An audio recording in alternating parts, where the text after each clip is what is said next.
C'est avec plaisir que nous vous retrouvons, vous, fidèles publics, dans cette toute nouvelle émission nommée Pare-Choc et dont nous inaugurons le numéro 1.0, 1.2, je ne sais pas, ce soir depuis le Casino Batelière Plaza à l'Arobase, puisque la nouvelle émission démarrera donc courant février. Pare-Choc donc. Dans ce nouveau concept, nous recevrons toute l'année les vrais acteurs du secteur automoto de nos îles. Je veux parler de la Martinique, la Guadeloupe et les îles de la Guadeloupe, bien sûr, Saint-Martin, Saint-Barthélemy, entre autres. La Guyane, la Réunion, Mayotte et la France hexagonale. Notre audience explose dans les DROM. C'est sans doute grâce à nos articles écrits sur gtmac.fr sur le secteur automoto, bien sûr, et ces essais automobiles multimarques 2 fois par semaine. Ça fait à peu près 150 essais vidéo par an avec les articles qui sont liés, bien sûr. Débat, invités, découvertes, aventures et passion, Pare-Choc, c'est l'émission qui parle de l'automobile et de la moto. C'est tout ce qu'on va vous proposer cette année. Nous sommes ce soir avec un tout nouveau partenaire pour cette émission, le Crédit Moderne Antilles-Guyane, dont nous vous reparlerons la semaine prochaine. Nous sommes aussi avec, bien sûr, nos partenaires habituels, Speedy Martinique, vos centres de réparation, Happy Martinique, le spécialiste de la pièce détachée. Il faut bien parler, il faut bien l'évoquer pour que les choses changent vraiment. Je veux parler donc du bilan des accidents de la circulation en Martinique et du nombre de morts en 2025 sur nos routes. Le préfet lance d'ailleurs une alerte significative et a déjà débuté une politique plus sévère pour les délinquants routiers et les simples contrevenants dès ce mois de janvier, le 13 janvier, on l'a vu d'ailleurs, on a même les résultats en main. Oui, le bilan n'a jamais été aussi lourd et il nous concerne tous. Non, un accident n'arrive pas qu'aux autres. 39 tués, dont 17 en 2 roues, 15 en véhicules légers et utilitaires, mais aussi 7 piétons. Il y a eu en 2025 donc 543 accidents, 728 blessés, 243 hospitalisés. On en parle peu, mais voilà, il y a beaucoup de gens qui ont des séquelles terribles. Et on en connaît une, d'ailleurs, Oui, Vanille, bien sûr, même si elle se répare, mais elle se répare très doucement et c'est très compliqué. Elle vient de subir une nouvelle opération, d'ailleurs. Et ça fait 3 ans déjà, donc face à face aux Trois-Îlets, avec une personne alcoolisée, évidemment. Pour parler de tout cela, donc j'ai le plaisir de recevoir ce soir avec Éric Rouget le major de police Josias Claude, responsable de la brigade motocycliste de Martinique. Et nous recevrons également un peu plus tard dans cette émission, avec Éric Rouget toujours bien sûr, Luc Cordémy, bien connu du monde des courses, fondateur, directeur de Perfect WI, distribution de pièces détachées multimarques. On est heureux de t'avoir, Luc Cordémy. Major, vous avez commencé votre carrière de policier à Clichy, la Garenne, dans le 92. Vous avez travaillé à la brigade de jour et même de nuit, mais aussi en tant que policier de proximité. La question que je voulais vous poser sur la police de proximité, c'est celle-ci. Est-ce que c'est une bonne chose de l'avoir arrêté sous Sarkozy ? Non, de mon point de vue, ça a été une très mauvaise chose de l'avoir arrêté.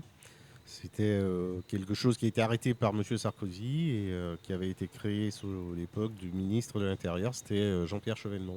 Ouais. Mais on se rend compte qu'on s'est coupé de la population en arrêtant cette police de proximité et ça ne nous a pas fait du bien dans la remontée d'informations, dans le traitement des affaires.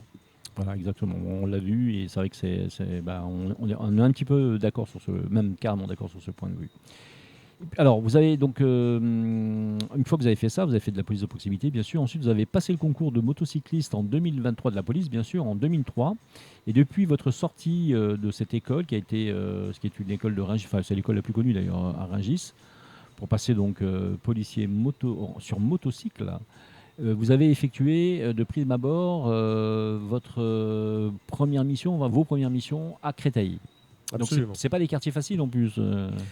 Non, absolument pas. C'est un très gros centre. Créteil, c'est un très gros centre. Nous étions 60 sur Créteil. Et à Paris et la Petite Couronne, ça représentait environ 400 motocyclistes. Donc c'était vraiment une très grosse zone avec beaucoup d'activités, d'escortes, etc. C'est quoi justement les activités des escortes, effectivement, mais pas que, bien sûr, il y avait de la sécurité. Pas que, il y a tout le routier, toutes les infractions routières, il y a énormément de missions d'assistance aux autres effectifs départementaux ainsi qu'aux effectifs des commissariats, parce qu'on est très mobile, donc on peut arriver très facilement sur les lieux où on a besoin de renfort, tout simplement. D'accord. Et on en faisait énormément. Et puis vous avez été muté à la Martinique en tant que responsable de la brigade motocycliste depuis septembre 2022 de la police nationale, bien sûr. C'est ça. Donc je suis à la tête de l'unité qui est composée de 12 effectifs, 2 brigades de 6, ce qui fait que nous sommes 13 au total au sein de la compagnie moto police nationale. Alors on est ce soir, on a la chance ce soir d'être avec, on va dire, la crème de la police, puisque quand même... Les motards de la police nationale, vous avez d'abord une très très belle image auprès du public, je pense, sûrement. Est-ce que vous avez une belle image auprès des jeunes ? Oui, nous avons encore cet intérêt-là des jeunes par rapport aux motocyclistes. Ce n'est pas le cas forcément de l'intégralité des collègues qui bossent en commissariat, mais on fait toujours rêver les jeunes. Parce que quand on a des forums, par exemple dans les écoles ou dans les entreprises ou encore au niveau du stade de Dillon, on est régulièrement invité pour le salon de l'auto. On attire beaucoup les jeunes parce qu'ils ont envie de devenir motocyclistes. Alors parfois ils sont déçus quand on leur dit qu'il faut d'abord être policier avant d'être motocycliste. Ils pensent qu'ils peuvent rentrer directement en étant motocycliste.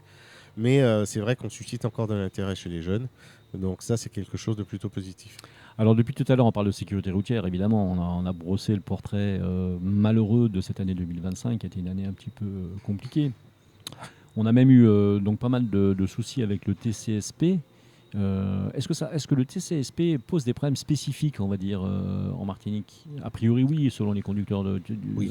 Le TCSP pose des problèmes. Enfin, c'est pas le TCSP en lui-même qui pose des problèmes. C'est l'utilisation c'est l'utilisation qui en est faite.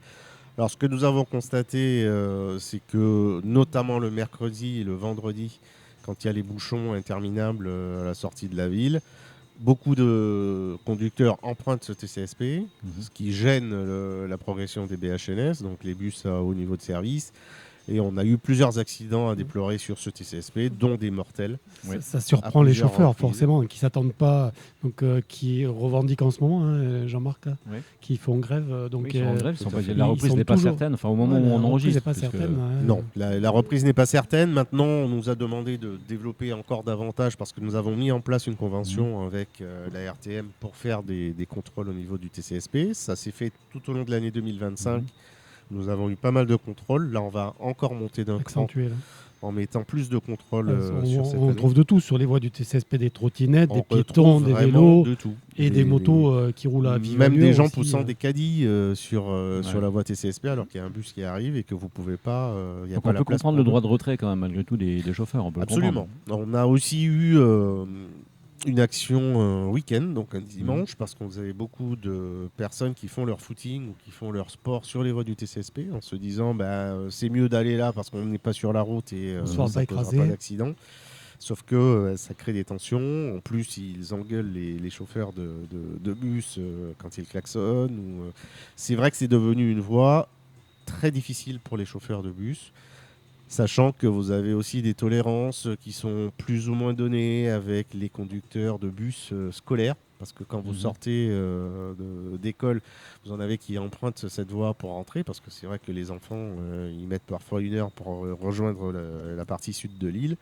Donc ils ont cette tolérance. Il y a aussi les taxis qui l'empruntent indûment. Vous avez énormément de monde qui emprunte les voies TCSP et ça pose un vrai souci. Il va falloir remettre un peu d'ordre dans tout ça. Je voulais vous poser la question, est-ce que tout ça ne débute pas à partir du Covid? Puisque moi j'ai remarqué en tout cas un espèce de changement de comportement de la population en général, sur la route j'entends, je ne parle pas d'autre chose, mais sur la route, on a vu des choses qu'on ne voyait pas avant. En fait. Des gens se permettaient de doubler en faisant quasiment des queues de poisson, rouler sur les trottoirs, aller sur le TCSP, effectivement. Mais même des comportements routiers aberrants, avec des gens très énervés.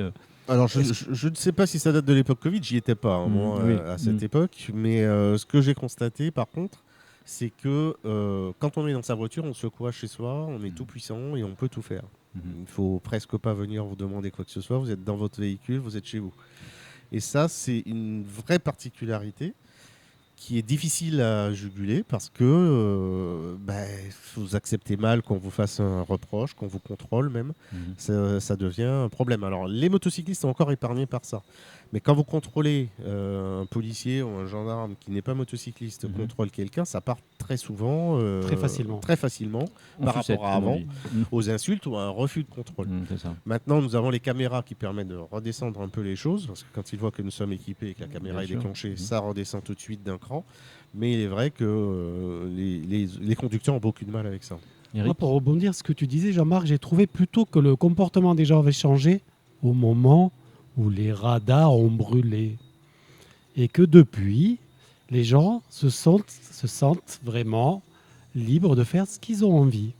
Donc ça a dégénéré, je trouve, à partir de ce moment-là. Donc tu parlais tout à l'heure peut-être du procès des personnes, des deux certaines personnes qui viennent ont... de passer en procès. Et moi je trouve que vraiment l'élément déclencheur du changement de comportement sur la route, ça a été l'absence des radars.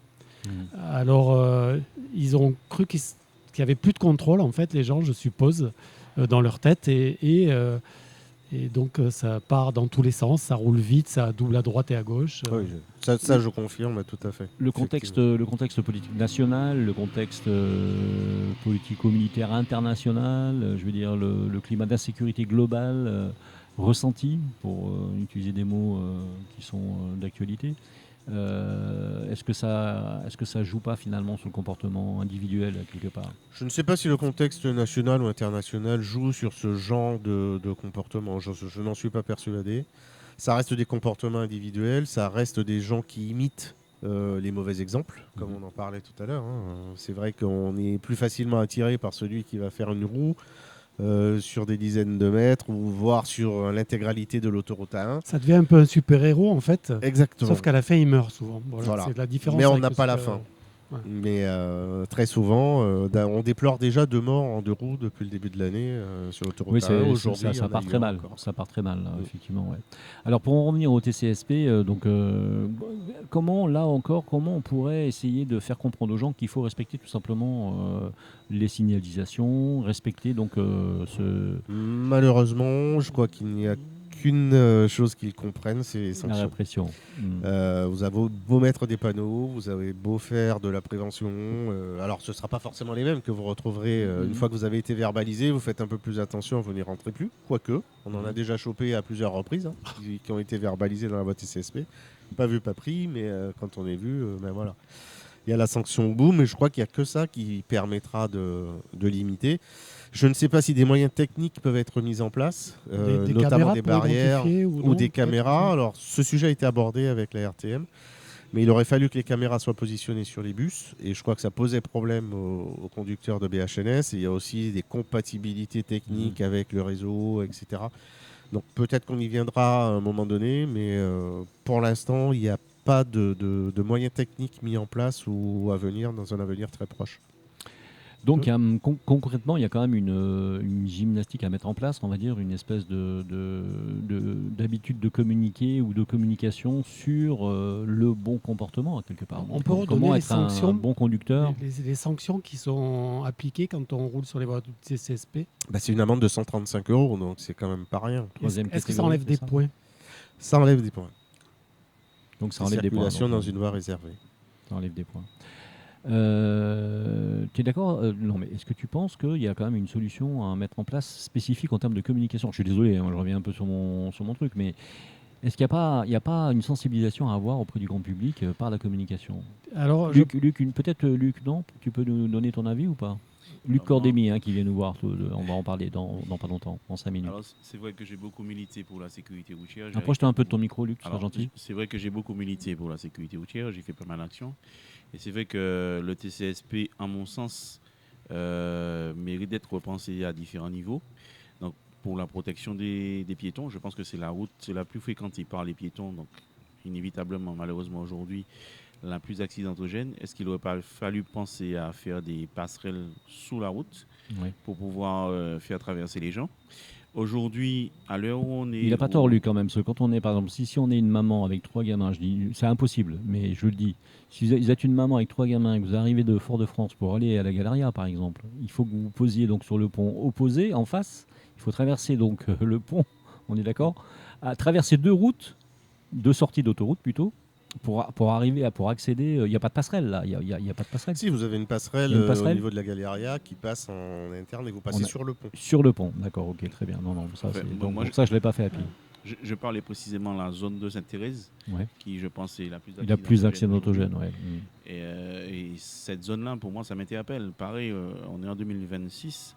Aujourd'hui, il y a des solutions techniques qui font que quand le TCSP approche du feu, il peut changer de couleur. Je pense qu'il y a des solutions à mettre aussi des barrières pour que ce soit uniquement les véhicules qui soient autorisés et qui puissent faire les barrières se lever. Comme ça, on n'aura pas de circulation intempestive sur la voie du TCSP. Après, il y a des solutions à réfléchir. Bon, donc il y a des solutions qui doivent se réfléchir. Alors, ce qui va limiter, c'est les deux roues. Les deux roues, ils vont continuer à pouvoir y aller, malheureusement. Voilà. Et ça va être ça la grosse problématique. Et toujours la problématique d'intercepter ces deux roues qui Absolument. sont ni assurées, qui n'ont pas de permis. Alors, il faut savoir que c'est la mission que nous a confiée le directeur territorial de la police nationale ainsi que le préfet, de travailler énormément sur les deux roues motorisées pour mettre un terme un peu à cette impunité en deux roues motorisées, parce qu'ils savent qu'on pouvait de moins en moins les contrôler, les récupérer, les contrôler. Mmh.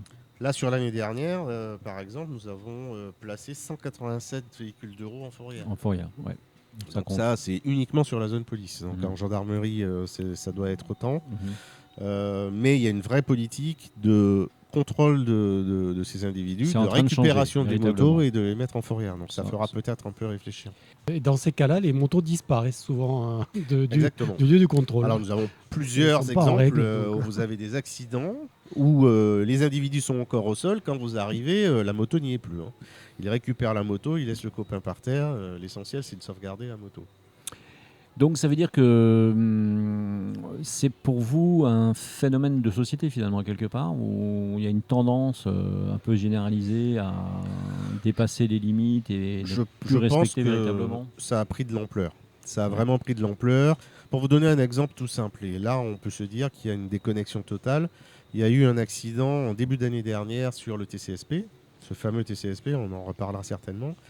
Mais où deux motos sont rentrées en collision, il y a eu 2 morts sur cette histoire, une personne qui a été gravement blessée. Et pendant que les secours étaient en train de porter assistance aux blessés, vous aviez encore des jeunes qui étaient à côté, qui s'amusaient à faire des roues en passant juste à côté. Ouais, c'est vous montrer un peu la déconnexion, parce que il n'y a pas cette notion de danger, en fait, ils occultent complètement ça. Tout à fait, parce qu'ils se disent que ça arrive aux autres, mais jamais à eux. Et là, la grosse problématique que nous avons, c'est que c'est souvent des jeunes. Les tués en deux roues motorisés, c'est entre 18 et 34 ans. D'accord. Quand vous avez une population qui est très vieille en Martinique, on est devenu le département le plus vieux de France, et qu'on perd autant de jeunes sur nos routes, il faut vraiment trouver une solution pour y mettre un terme. Alors justement, en parlant de solutions, bien sûr, on a bien compris que la répression devrait normalement s'accentuer compte tenu du bilan. Sur l'année 2026, le préfet d'ailleurs a tout de suite lancé des opérations très spécifiques, le 13 janvier en particulier, et on peut en parler tout à l'heure, on en reparlera peut-être un petit peu du bilan. Donc quelles sont pour vous les solutions qui vous paraissent les plus concrètes à mettre en place véritablement, en dehors enfin non, je vous laisse parler même carrément.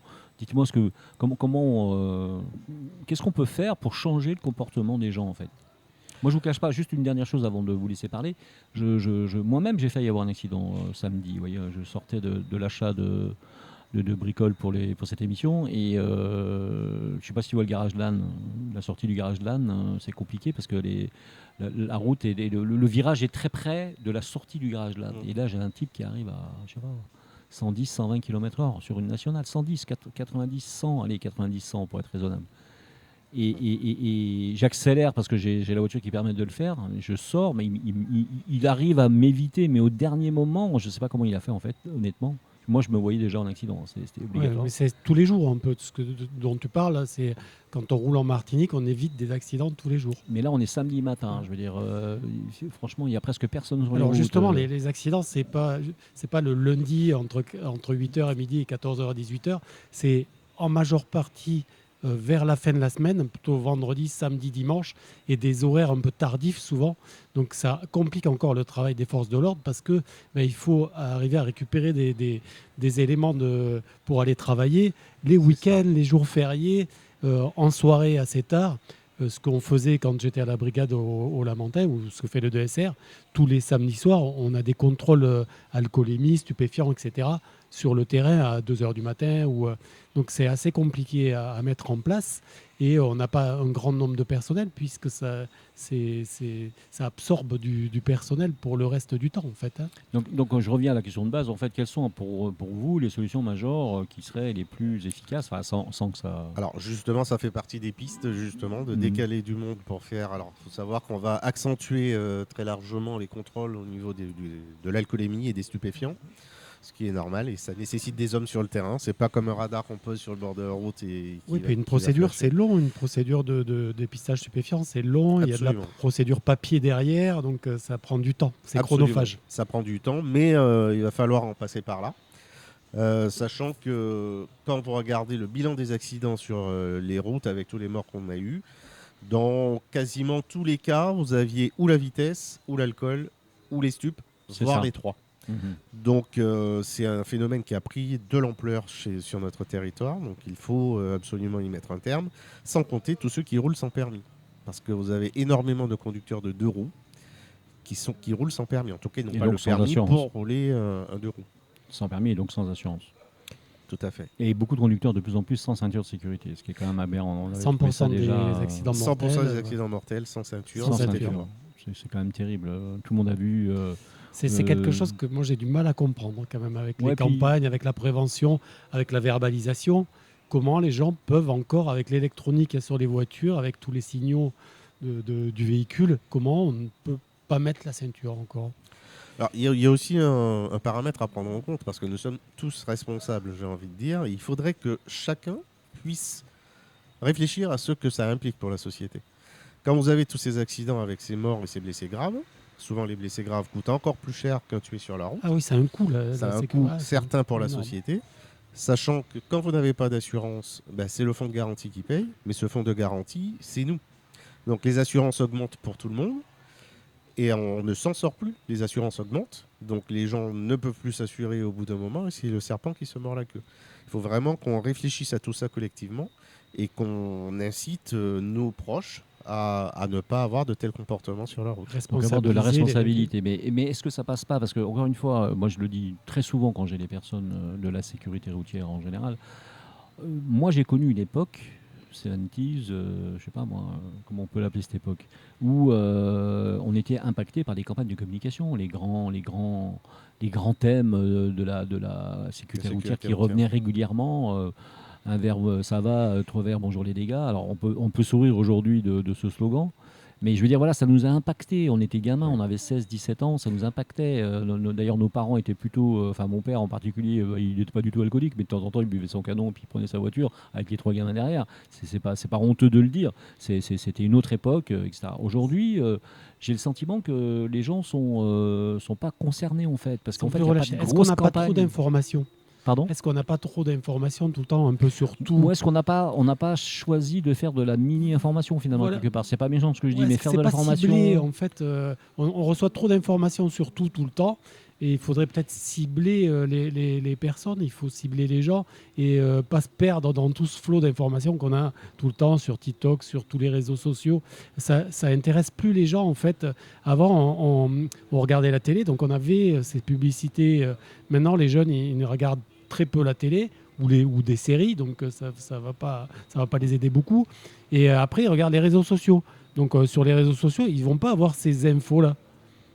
Ils vont avoir le gars qui cabre la moto et qui fait une belle figure. Oui, donc c'est presque le délinquant qui devient. Ils vont vouloir faire pareil. C'est plus le délinquant qui est mis en avant que la sécurité dans ces cas-là. Je repose la question majeure. Est-ce que des grandes campagnes de communication, genre la télévision, tous les médias, en fait, est-ce que ça vous paraîtrait quelque chose d'intéressant aussi, ou c'est plus la peine aujourd'hui et vous avez choisi plutôt la formation dans les écoles, les choses comme ça? Alors, je pense qu'on s'en est écarté. Oui. Je ne sais pas si c'est une bonne idée.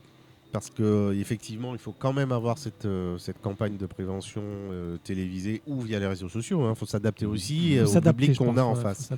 Mais il faut ces réseaux-là pour au moins donner ces informations aux jeunes. En dehors de ça, nous faisons aussi des actions dans les écoles.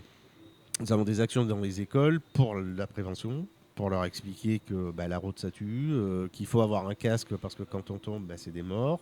Tout ça, c'est expliqué aux jeunes dans les établissements scolaires, mais on n'en fait pas suffisamment. Par rapport à avant, je pense qu'avant, moi j'ai beaucoup travaillé dans ça, donc parfois 6 mois dans l'année, je faisais de la prévention.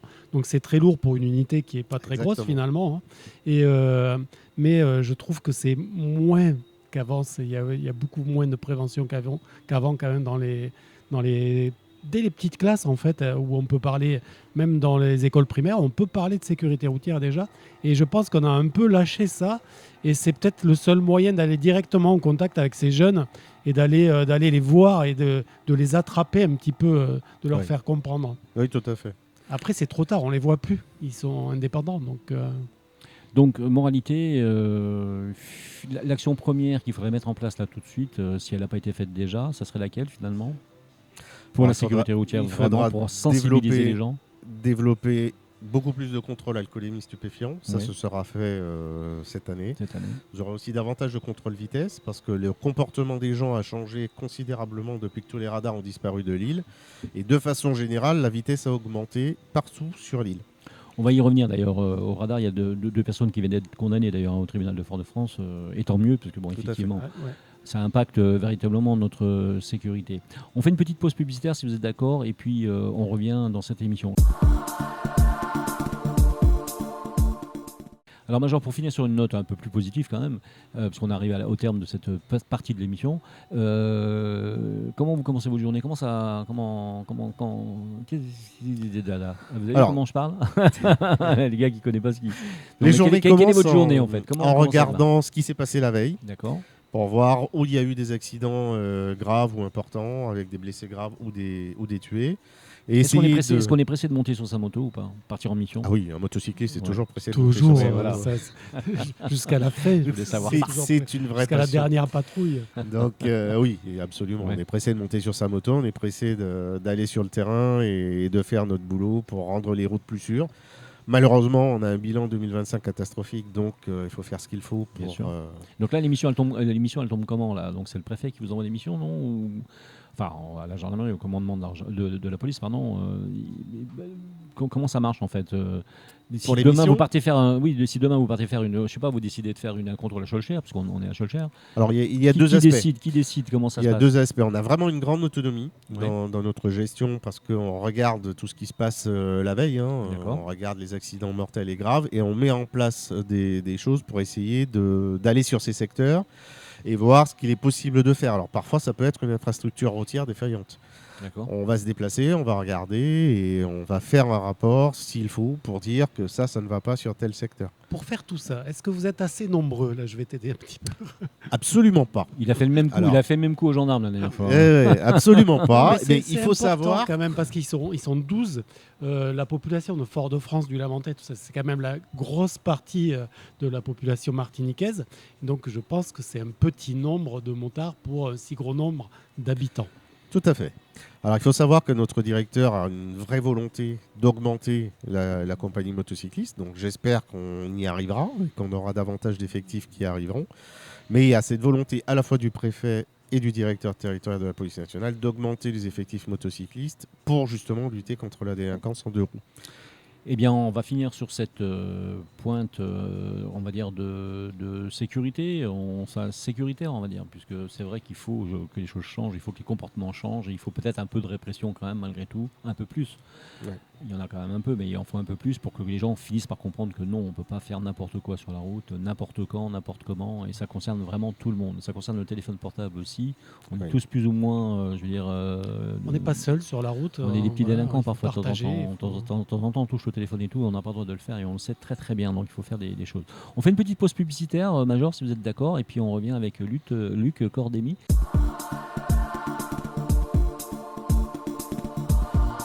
On se retrouve dans l'émission Pare-Choc, la grande émission du vendredi soir sur le marché automoto, aux Antilles et d'ailleurs. Nous sommes avec vous grâce à nos partenaires, le Crédit Moderne Antilles-Guyane, Speedy Martinique, vos centres de réparation, Happy Martinique, le spécialiste de la pièce détachée, l'Arrobase, le restaurant du Casino Batelière Plaza. Merci à eux de nous recevoir et de nous offrir une collation pendant cette émission, c'est trop sympa. On se retrouve avec Luc Cordémy, le fondateur et directeur de Perfect WI. C'est un professionnel que vous connaissez bien du secteur automobile, en activité depuis 1998, avec plus de 25 ans d'expérience dans ce domaine, dans le domaine de l'auto. Donc on ne peut pas recevoir mieux que Luc Cordémy. Moi, je t'ai connu dans le monde des courses, bien sûr.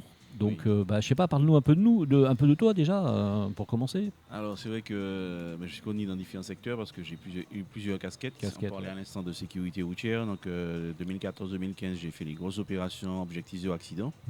On s'est connus, nous, en 2016, quand j'ai ouvert la première concession de véhicules électriques, e-Scoot. Tout à fait. Et donc, parallèlement, j'étais aussi salarié d'une structure où j'ai, depuis 1998, été dans la pièce détachée.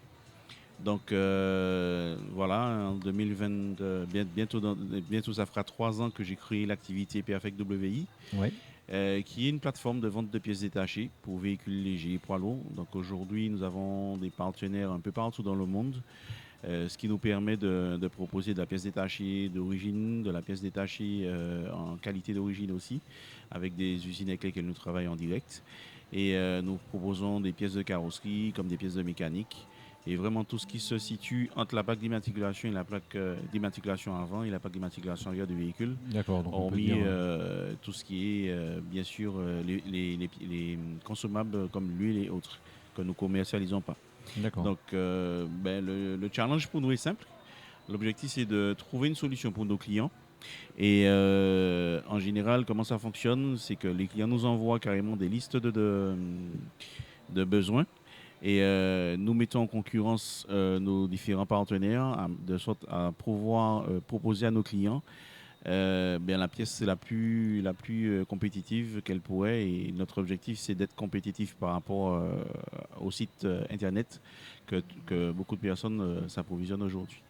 Effectivement, il y a un décalage dans ce marché qui est assez extraordinaire. C'est-à-dire qu'avant, je dirais presque que la pièce détachée, c'était un magasin de proximité, quasiment, on va dire. On peut le voir comme ça. Ensuite, ça a basculé sur l'Internet, évidemment. Donc, beaucoup de gens commandent sur Internet. Alors, l'avantage que tu as peut-être avec Perfect WI, c'est que tu travailles en direct, justement. Tu le disais tout à l'heure avec les constructeurs. Tu travailles avec les constructeurs en direct. Oui. Et c'est ce qui fait la différence, peut-être même au niveau de la tarification. Alors aujourd'hui, acheter des pièces, beaucoup ont déjà fait les frais, c'est pas acheter une baguette de pain. Ouais. Parce que de plus en plus, les véhicules sont complexes, même avec la carte grise qui est censée être le point de départ qui permet de trouver les bonnes pièces. Aujourd'hui, il y a de l'expérience qui compte. Mais c'est vrai que, comme j'ai dit, depuis 1998, je suis dans la pièce détachée, pas que, puisque j'ai d'autres collaborateurs qui ont aussi plus de 23 ans de présence dans la pièce détachée. Et aujourd'hui, la petite équipe que nous formons fait qu'avec les technologies, puisque nous avons des catalogues pour rechercher un peu comme à la concession, être au plus près de la vérité. Donc nous avons des catalogues pour chercher les bonnes pièces et aussi faire la différence, puisqu'il y a des modèles, même avec la carte grise, il peut y avoir des différences. Oui. Par exemple, un simple exemple, sur un choc, un pare-choc aujourd'hui, c'est compliqué avec 1 ou 2 capteurs, 4 capteurs. C'est ça, la technologie fait que c'est plus un pare-choc classique comme on l'existait avant. Oui, il y a des pièces qui étaient des pièces classiques. Par exemple, avant, un optique, c'était simple. Aujourd'hui, un optique, c'est vraiment une pièce technique avec toutes les technologies, laser, LED, qui englobe tout ça. Donc, ce qui fait que nous avons l'avantage de maîtriser justement et d'avoir cette technicité qui évite aux consommateurs de se tromper, parce que beaucoup de personnes commandent des pièces, mais après, pour le retour, s'ils se sont trompés, c'est plus compliqué pour eux. D'accord? Nous, nos partenaires nous permettent d'avoir des informations plus justes. Des fois, on est obligé d'entrer en contact avec des services techniques pour avoir un peu plus d'informations, plus de visibilité, parce que notre métier fait que l'objectif pour nous, c'est d'avoir le minimum d'erreurs possible, parce qu'on n'a pas de pièces en stock. Oui. On commande des pièces, on livre dans 14 jours. Donc l'idée, c'est de ne pas planter les clients et de trouver des solutions justement pour qu'ils puissent réussir à avoir la bonne pièce au bon moment.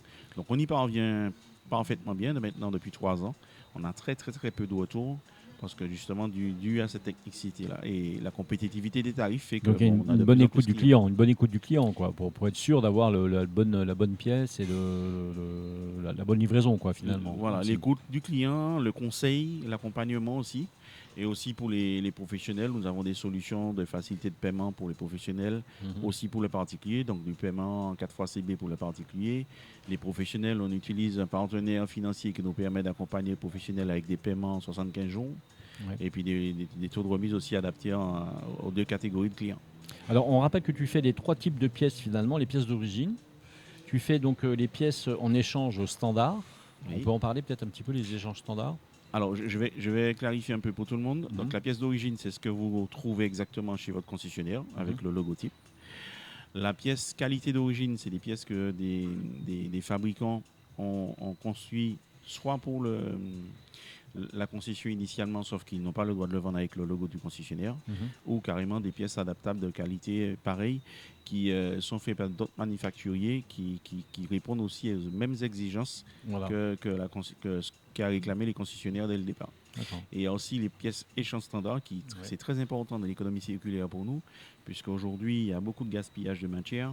Il y a aussi la partie économique, parce que de plus en plus, les pièces sont techniquement de plus en plus pointues, donc forcément de plus en plus chères par défaut, ce qui fait qu'il faut trouver des solutions pour que les véhicules ne partent pas à la casse. Ça permet de recycler, c'est ça, voilà. de récupérer une boîte de vitesse, en fait, je sais pas, je dis n'importe quoi. Alors, et il y a plutôt des pièces de réemploi, sûrement. Voilà, c'est ça. Les pièces échange standard, comme je disais à l'instant, c'est surtout la capacité pour la partie écologique de pouvoir réutiliser la vieille matière et de valoriser justement cette vieille matière pour le client, puisque sa vieille matière vaut de l'argent. Et aussi la partie écologique, puisque derrière, on permet justement non seulement de lutter contre l'abandon des véhicules, parce qu'un véhicule aujourd'hui, certains véhicules, de par leur âge, fait que les pièces sont chères.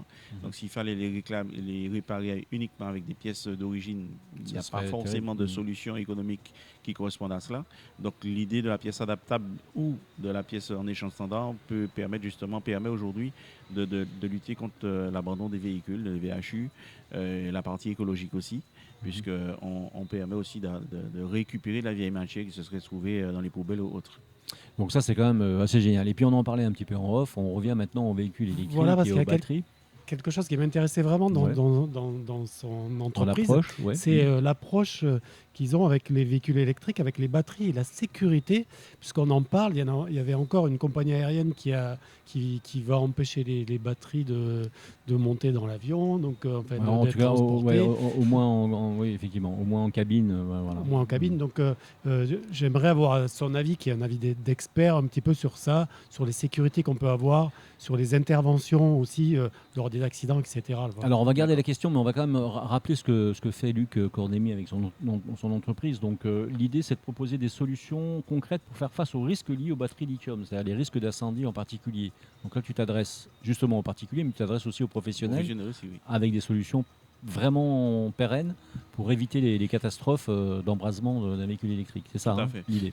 Alors, la première chose à savoir aujourd'hui, malheureusement, la communication n'est pas faite de manière assez dynamique en ce sens, c'est que les batteries lithium, aujourd'hui, qui nous englobent de plus en plus, que ce soit dans les téléphones, les ordinateurs, et le photovoltaïque, les appareils électroportatifs et aussi les véhicules électriques, les batteries lithium, une batterie lithium en feu, aujourd'hui, les dispositifs, donc les extincteurs classiques, à eau ou à poudre, sont inefficaces sur ce type de batterie.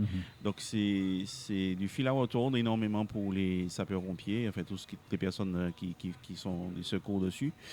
Et donc nous, pour ma part, j'ai passé mon habilitation véhicule électrique et hybride en 2018. On a assisté à une démonstration lors de cette formation d'un véhicule qui était volontairement incendié. Et il y avait en présence un camion à eau, un camion équipé de mousse. Et bien évidemment, malheureusement, ni l'un ni l'autre n'a réussi à éteindre les deux véhicules. Donc c'est quelque chose que j'ai assisté en 2018. Donc ça trottait un peu dans la tête. On a eu la chance de d'aller à la rencontre d'un partenaire qui est Bridge Hill, qui aujourd'hui est fabricant, l'un des premiers fabricants en Europe de couvertures anti-feu. Donc il y a toute une gamme de couvertures anti-feu. Alors la nécessité de ces couvertures, c'est quoi justement? C'est qu'aujourd'hui, en cas d'incendie d'un véhicule électrique ou d'une batterie lithium classique, que ce soit chez vous ou dans votre garage, vous avez un départ d'incendie avec une batterie lithium, c'est même pas la peine d'essayer d'envoyer de l'eau. Voilà, ça ne va pas fonctionner. C'est très terrible. Alors le fonctionnement est simple, c'est-à-dire qu'aujourd'hui, en réalité, qu'est-ce qui se passe? On parle d'emballement thermique. Donc il y a une chaleur qui se produit dans la batterie. Cette chaleur fait que souvent la carcasse de la batterie explose, donc ça peut être aussi extrêmement dangereux. Et il y a une émanation des gaz très toxiques, d'accord? Et au contact de l'air, ces gaz prennent feu. Donc en réalité, le fait d'amener de l'eau sur ce type de feu fait qu'on amène de l'oxygène. L'oxygène va plus ou moins amplifier le feu qu'autre chose. Donc les solutions techniques qui fonctionnent réellement aujourd'hui, c'est ce que nous proposons aux particuliers et aux professionnels. C'est une gamme de couvertures anti-feu, que ce soit pour les trottinettes, ces personnes qui ont des stocks de téléphones ou des batteries lithium dans les entrepôts, puisqu'il y a des couvertures de différentes tailles, et aussi pour les véhicules électriques. Savoir qu'on dispose aujourd'hui, on commercialise deux gammes de couvertures anti-feu. La gamme pour les particuliers qui est utilisable une fois, et la gamme pour les professionnels, que ce soit le remorqueur, le garagiste et autres, et même les pompiers. Il faudrait aussi que la gendarmerie et la police soient équipés de ce type de couverture. Donc toutes les personnes qui font partie des secours, en tout cas sur la route, devraient être équipées aujourd'hui de ces couvertures anti-feu, parce que quand on arrive sur un accident de voiture électrique et le véhicule prend feu, il n'y a aucune solution aujourd'hui actuellement. Il n'y a pas eu le cas encore de gens bloqués dans la voiture avec un véhicule électrique et qui prend feu, parce que là ça devient catastrophique si jamais on n'arrive pas à extraire très rapidement les gens. Si on n'arrive pas à extraire très rapidement les gens, ça peut être très compliqué aussi si les gens sont bloqués dans la voiture et que la voiture électrique prend feu, qu'on n'arrive pas à éteindre le feu. Mais j'imagine bien la catastrophe. Avant d'arriver au feu, on va parler de risque d'électrification aussi, mais je reviens sur ce que j'étais en train de dire, sur la partie incendie.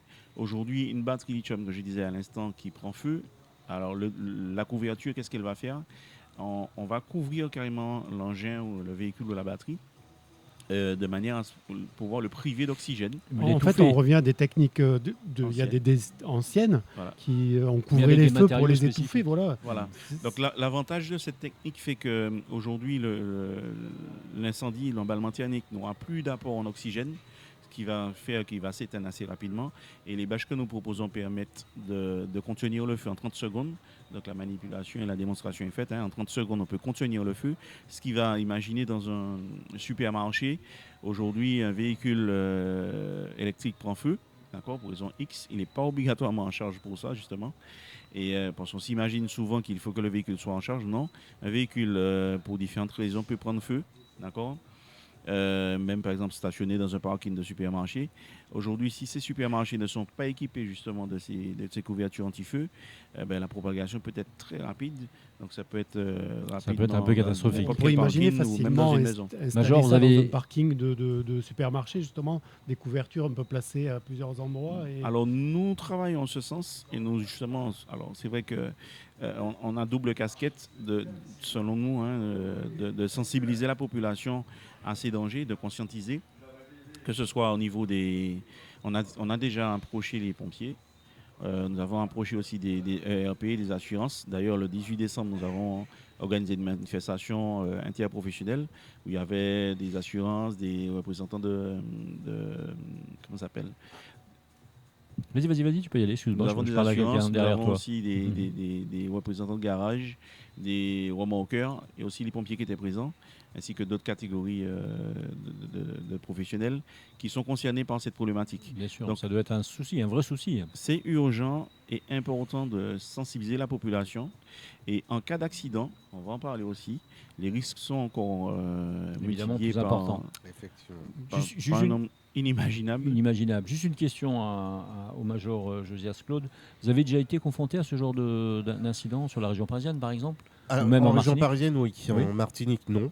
Pas pour le moment, mais je pense que ça arrivera parce qu'on en a de plus en plus. Maintenant, il y a de plus en plus de véhicules électriques qui arrivent et on sait toutes les précautions qui sont prises. On en parlait tout à l'heure pour le transport. Déjà, oui. Parce que c'est même transporté en conteneur spécifique, ici, dans des conditions particulières. Les bateaux ne voulaient plus s'arrêter en Martinique avec les voitures électriques. Donc c'est qu'il y a un vrai sujet. Effectivement, j'apprends un certain nombre de choses grâce à vous ce soir, parce que c'est peut-être important aussi d'alerter les services de secours, comme la police, les pompiers, etc. Je ne sais pas aujourd'hui si tous les dépanneurs sont équipés de ce dispositif. Donc quand ils arrivent sur un accident, on attend les renforts, mais quand ils arrivent, s'ils ne peuvent pas l'éteindre... On a vu que certaines marques, même constructeurs, donc, développent des systèmes anti-feu pour leurs propres véhicules. Mais je reviens à Luc sur ce que tu disais. Donc je me pose même la question de savoir si ça ne serait pas comme demain, comme hier, l'extincteur, c'est-à-dire dans la voiture avoir aussi une couverture.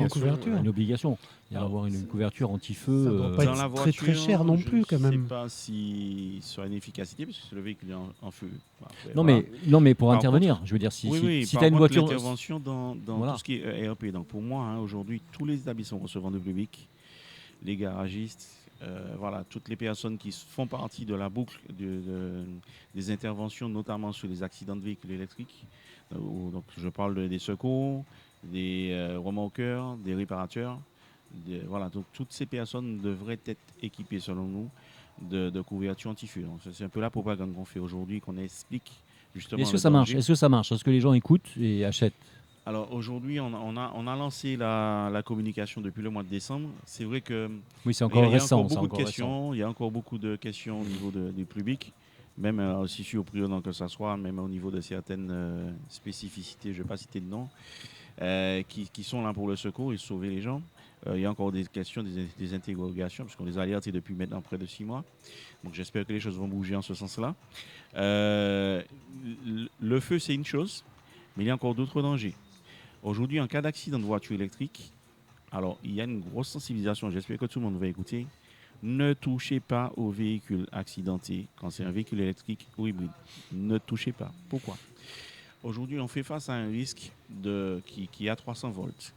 D'accord? Un véhicule électrique peut contenir 300 volts. Les batteries de tension, c'est 300 volts qui sont présents dans les véhicules électriques.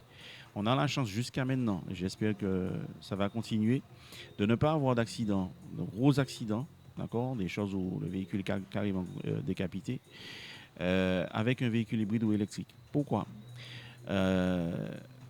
Un câble dénudé sur un véhicule électrique fait que, par exemple, s'il y a un médecin qui passe dans l'environnement, ils ne sont pas informés, ils iront toucher au véhicule en se disant, bon, alors, on ne va pas porter secours, forcément on va toucher au véhicule, et le risque, c'est l'électrification. Voilà, je répète, à 300 volts.